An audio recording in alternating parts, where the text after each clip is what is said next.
Counter-Narrative News wanted to convey more of a kind of sharing a diary of today, really. So this is West London, England.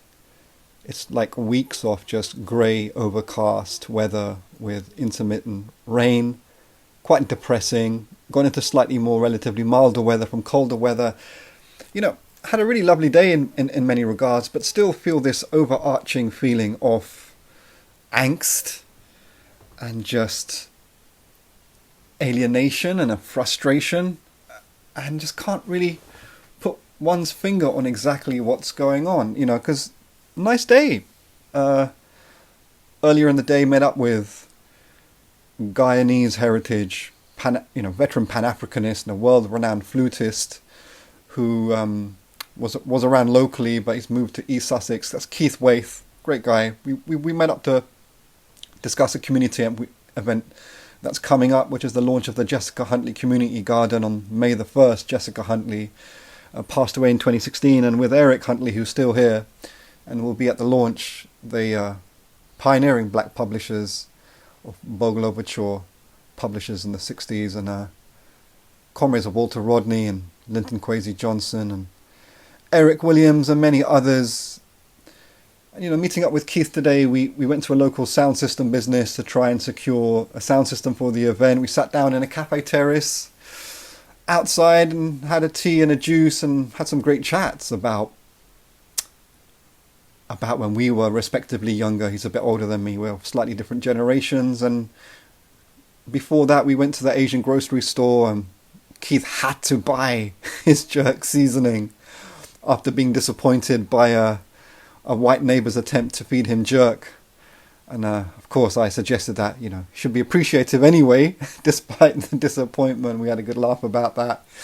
He got his jerk, he got his dried bag of black-eyed peas.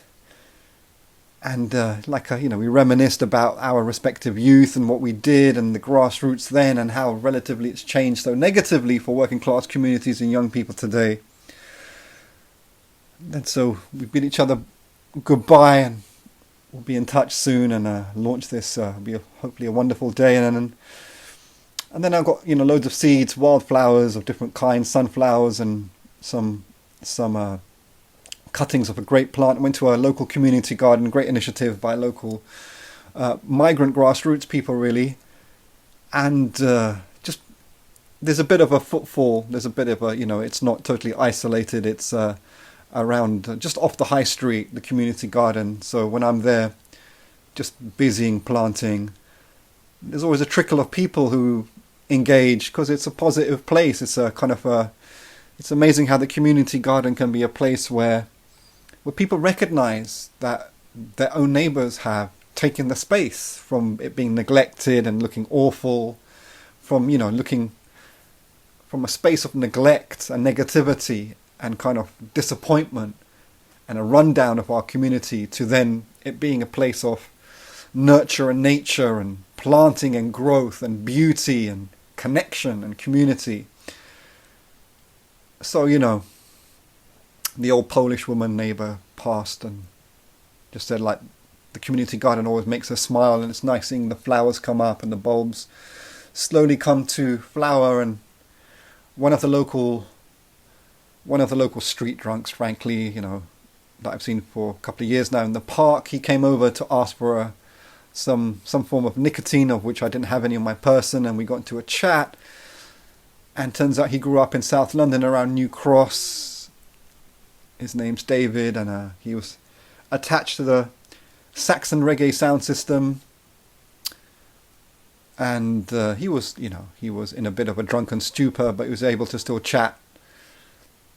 And him and his little community of drunks in the park, they create a lot of antisocial behaviour, but it's a balance between discouraging them from urinating in front of mothers and children in the park, to engaging with them and knowing them on a human level, to be able to also, because they're members of our community, it's complicated. And then a single mother, young East European, young single mum with her non-verbal autistic 7-year-old son in the pram, starts to chat to me, and and said she applied to a local one of the longest established allotments in London, which is run by a racist committee locally who really just keep the space really for disproportionately for white middle class people. And anyway, she said she's applied for them for a year and they haven't replied. I said, you've got to chase them and put on the pressure. She said it would be nice to have a space like that because she lives in a flat. She has a small terrace or balcony or whatever on a 5th floor, but it would be nice to have a space for her and son to enjoy. And absolutely, and gave her some support and encouragement around that, and said, look, this community garden is always open for you and your son to do whatever you want as well. So that was a nice connection in the chat. And then another Afghan woman in her 30s in an electric wheelchair with her male companion. I don't know if it's a friend or brother or partner. Just another nice chat, and I literally put these seeds into the hand of this Afghan brother and guided and assisted to him to where to plant it, and said, come back in a couple of months and your seeds will be beautiful flowers and plants. So that was nice and lovely moments. As the standing on the community garden in the community, it turns into this kind of like a community office at the grassroots where people come to talk about their histories and grassroots culture and where they're at today and their struggles around housing and looking after their children and access and mobility issues. But then, still just this overarching feeling of like, I don't know. Obviously the sun doesn't hardly shine and that kind of feeds into this feeling, but it's also a reflection of beautiful moments and connections, but overarching feeling that people are still very disorganized. They're still very fragmented, because every conversation is still a conversation that reflects the social fragmentation, the way that people have been divided off each other, the way that pressure's heaped on to people, and their children who have needs that aren't met, and their needs that aren't met, be it just a social connection, be it growing plants, be it children, be it green spaces, be it substance abuse.